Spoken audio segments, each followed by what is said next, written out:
Everything is inspired by the teachings of His Divine Grace, A.C. Bhaktivedanta Swami Prabhupada, who is the founder of HARE, the International Society for Krishna Consciousness. Om Aganadhimarandasya Yanamina Sarakya Chaksurunmiritam Yanatashmai Sri Gurave Namaha Sri Chaitanya Manovistam Shtapitam Yanabhutare Sayam Rupa Karamyam Yadati Swaparadikam. Our topic today is set times. There's an appointed time for everything. In life, have you found it to be true that we spend most of our time in the waiting rooms, waiting for that dream to come to pass, waiting to meet the right person, waiting for that problem to turn around. Maybe tomorrow, maybe next week, or maybe 5 years from now. When you realize that the time has already been set by the Supreme, takes all the pressure off. You won't live worried, wondering when or ever it's going to happen. You'll relax, enjoy your life. This is where faith has to kick in. Krishna, or God, promises set times for the fulfillment of our God-centered dreams in the future, but He doesn't tell us when they'll come. Your set time for that problem you've been worrying about for months or maybe even years could be at 9:47 tomorrow morning. You'll get that phone call that you've been hoping for since 1985. My question is, do you trust Krishna, or God, enough to believe that your set times are en route? Are you willing, in the meantime, to wait with a good attitude, knowing that they're on the way? Someone said, patience is not just the ability to wait, but the ability to wait with a good attitude, with expectation. Prabhupada, our spiritual master, says anything valuable takes a long time to fructify. Nuts like almonds, macadamias, walnuts, coconuts take a long time. There's no harm in waiting for the best thing. The trick in our own lives is not to get discouraged. Oh, I'll never meet the boy or girl of my dreams. I'll never get well. I'll never get that promotion. I've been passed over so many times already. I'll never open that temple. Hey, our message today is zip that up and know that those who trust in God enter into peace, enter into a rest. General Douglas MacArthur was one of the great heroes of World War II. He was admired by a lot of people and well-loved, especially by the people of the Philippines. One reason for their admiration and love for him was that he kept an important promise. When the Japanese invasion forced MacArthur to retreat from the Philippines, he promised he would return. Standing in the water in March of 1942, before he embarked on a voyage to the safety of Australia, the general promised, I shall return. And he did. October 1944, when he landed back on the islands, MacArthur spoke the words that meant so much to the Philippine people. I have returned. By the grace of Almighty God, our forces stand again on the Philippine soil. He kept his word. He had fulfilled his promise. Wouldn't you agree with me that that's one of the things that we greatly admire in people? Honesty, integrity. When people give us their word, we like to think that we're going to be able to depend on it. When a teenager tells his parents he'll be home by 11 p.m., they want to be able to trust that he'll walk in the door at that set time. When a fellow worker promises they'll get something done, the co-workers want to know that they can count on that worker following through and keeping their word. When a preacher promises that this talk will be over before 6 p.m., you would like to be able to depend upon it. It's a wonderful thing. It's one of the best things in life to be able to take someone's word and count on it. Society wouldn't run otherwise. to be able to take people at their word. A promise goes a long way in enhancing personal relationships of all kinds, worker to co-worker, parents to children, husbands and wives who are faithful to each other, can endure all kinds of outside stress, because even if they can't count on others, they can count on each other. The friends who keep their promises to each other have relationships that last a lifetime. And the companies that keep their promises to their workers have loyal employees who give their best. But we have a God who is faithful, a God who always keeps his word, a God who never, ever betrays our trust. When Krishna or God makes a promise, that promise is always kept. Now, this is a fundamental idea. God is faithful. We can count on Krishna being true to his word. Now, he may not keep his word on our timetable, but once he establishes a set time, we can absolutely trust him that bring it to pass. Now, we have to do our part, believe God will do what he says he will do. Believe that your answer is already on the way. Believe that the right opportunities have already been set in your future. One day, in January of 1970, I walked into a cafe in Singapore, sat down at a big round table with a bunch of guys from different countries, Israel, Belgium, Italy, Sweden. I was sitting facing the entrance. A few minutes later, a beautiful girl appeared framed in the doorway. She was all alone. She was looking for a place to sit down. And there was one vacant chair at our table right next to my chair. I jumped up with a flourish, pulled out the chair for her to sit on. What was that? A set time. Now, many years later, Bai confided into me that her first thought when I did that was, he would make a good husband. Wow. Another set time came in March of that same year. I met Upendra, a Hare Krishna missionary, on a street in downtown Australia, George Street, as I was being spewed out of Wynyard Station at rush hour. Now, I'd been to India a year earlier in an effort to make a spiritual connection there. And even though I spent a couple of months in India traveling around that time, I did not make my connection. Why? India would seem the perfect place, but it was not my set time. Now, Krishna also for you all has set times in your life. At the appointed time, it will arrive. Not maybe, not I hope so. If you honored the Lord, as we do by chanting his holy names, Hare Krishna, Krishna Krishna, Hare Hare, Hare Rama, Rama Rama, Hare Hare, it's already been put on the calendar. Now, as the head of a church, it's important for me to remember people's birthdays and anniversaries, but I'm not very good at that. So imagine the boon to me and probably pastors all over the world to be able to just enter it as an annual recurring date in the Google Calendar. I enter it and I don't have to spend any more mental energy or stress in trying to remember it, because once I enter it, it's not on me anymore, it's on Google.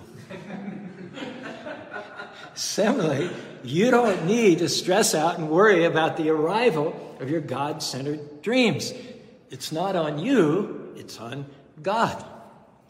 Work hard, to be sure, but don't worry in the process. Don't get impatient. Don't try to force results before their time. Let go and let God. Your destiny will show up on God's timetable. It will not come 1 second too early, nor 1 second too late. God is not a random God. He's a precise God. He lined up a solution to your problem years before your problem arose. This Spanish Fork temple opened to the public June 23rd, 2001. That was a time and date set by the Lord even before he created the universe.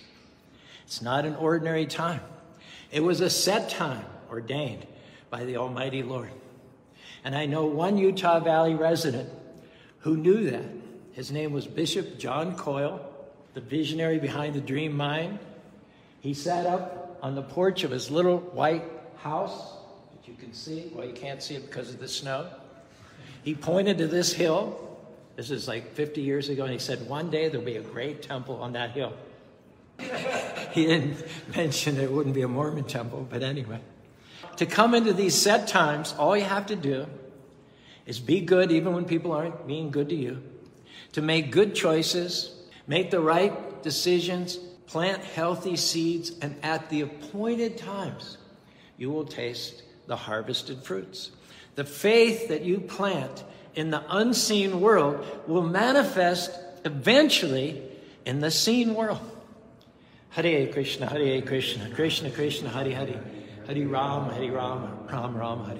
The microscopic seed of a banyan tree has within it the entire blueprint of that fully grown tree, which may end up spanning several acres of land. Such a huge tree is not going to manifest overnight. It will take some time. We need to trust Krishna or God's timing. If it hasn't happened yet, it doesn't mean something's wrong. It doesn't mean that Krishna or God is mad at you. It doesn't mean that he's gone on vacation. It doesn't mean that it's never going to work out. He's already established the time down to the split second. Don't worry. Don't live frustrated. Stay in peace. In the Bhagavad Gita, Name Bhakti Pranasati, Krishna promises that his devotees will receive solutions to their problem, vindication, health, dreams come to pass, restoration, but he never tells us when. Wouldn't it be so much easier if we knew in advance when our set times were? Wouldn't it? But the problem, that wouldn't take any faith. That wouldn't take any trust. It takes faith to say, Krishna, I don't know when you'll do it, but I trust that you will do it. I trust that the set times are already in my future. Present-day society programs us for immediacy. Lord, oh, don't make me wait, Lord, don't make me wait. Anything but that.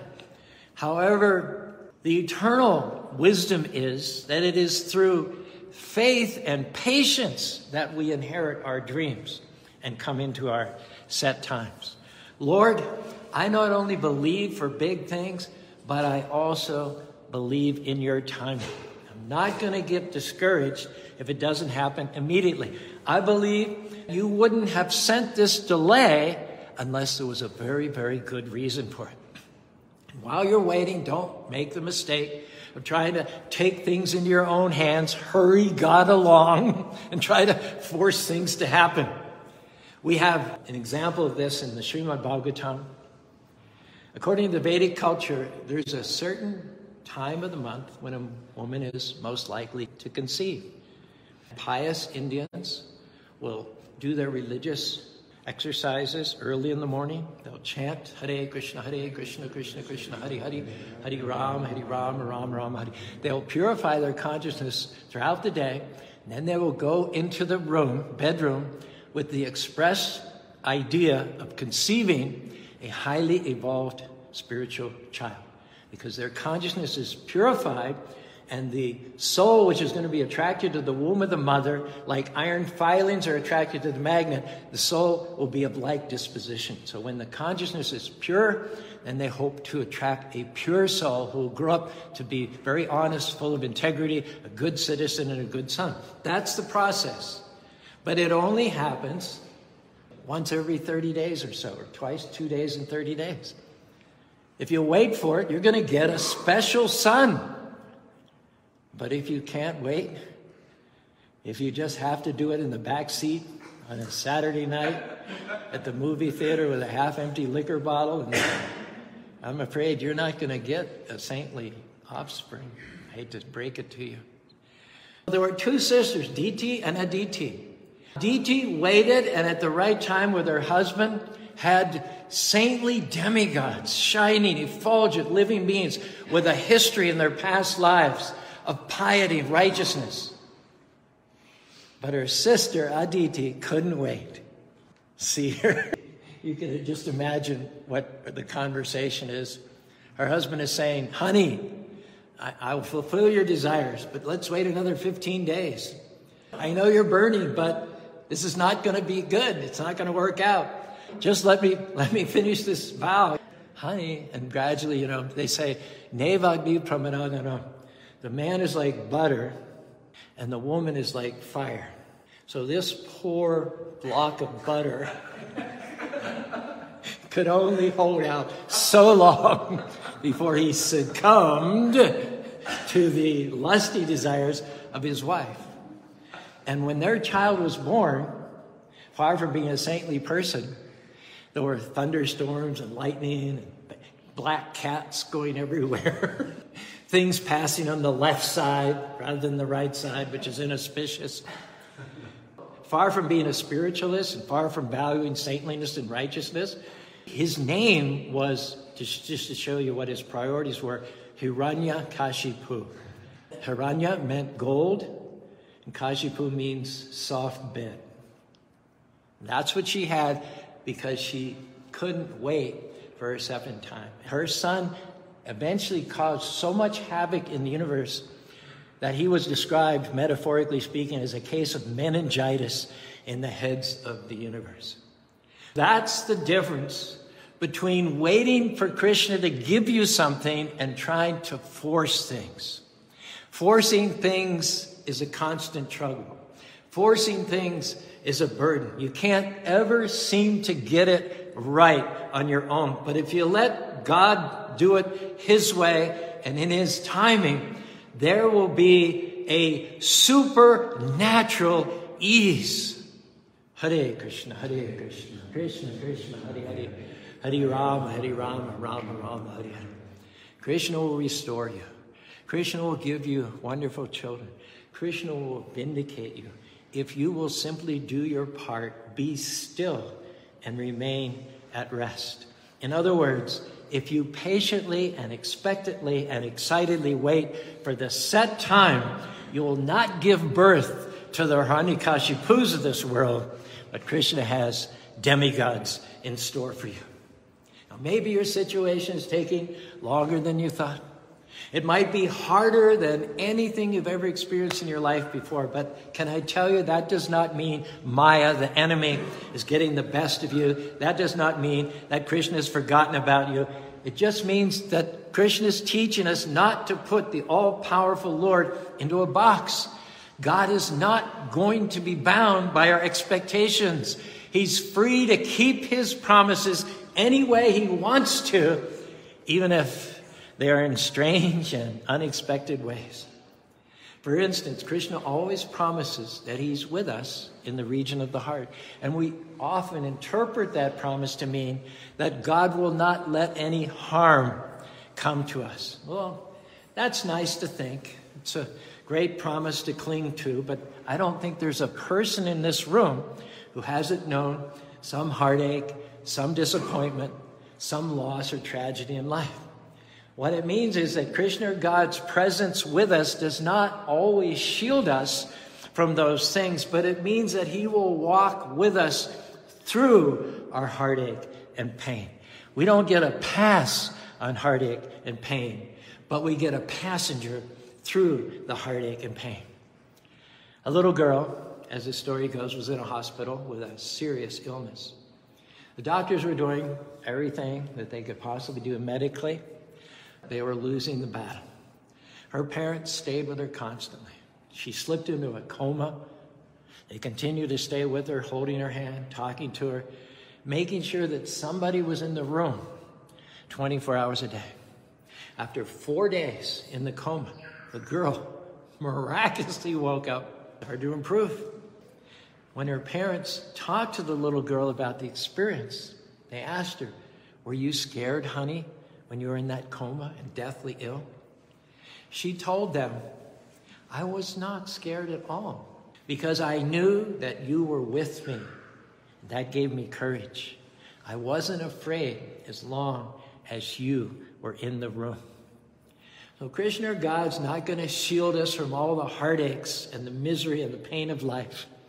There'll be times when even God-conscious people will have to embrace their share of discomfort and suffering. But the difference is that Krishna or God is with us in our pain, in our heartache, in our disappointment. His presence gives us courage, hope, even if it doesn't take away the pain. He doesn't keep his word always in the way that we would expect. He is always faithful. And that faithfulness is what keeps us going, happily, excitedly, filling us with hope. One final story. A husband and wife made it a point every year to take their children on a nice family vacation. Year after year, they did it. It was a tradition with them. And there's one thing that made their family as strong as it was. One year, the husband just got overwhelmed with his work and his clients and his deadlines. It didn't look as if he was going to be able to get away for a vacation that year. But they made plans anyway, hoping that everything would work out. When it came time for the vacation, the husband just couldn't get away. He helped load his family in the car, packed them up, sent them on the way, and waved goodbye from the driveway, promising he would join them whenever he could. He went back to his job, and he worked all day, late at night, to finish what had to be done. Then he took a taxi, caught a plane. He flew to the family's vacation destination.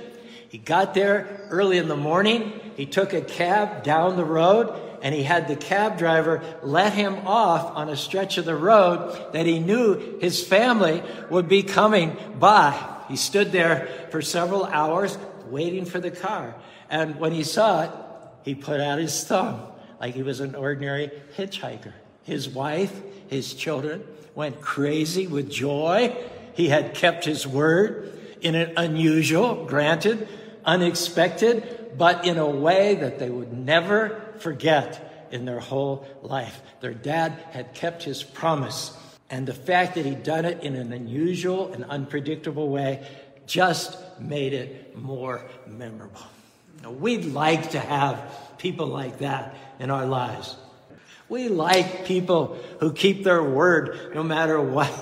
But what's even more important is that we already have, each and every one of us, a God in our life who keeps his word no matter what.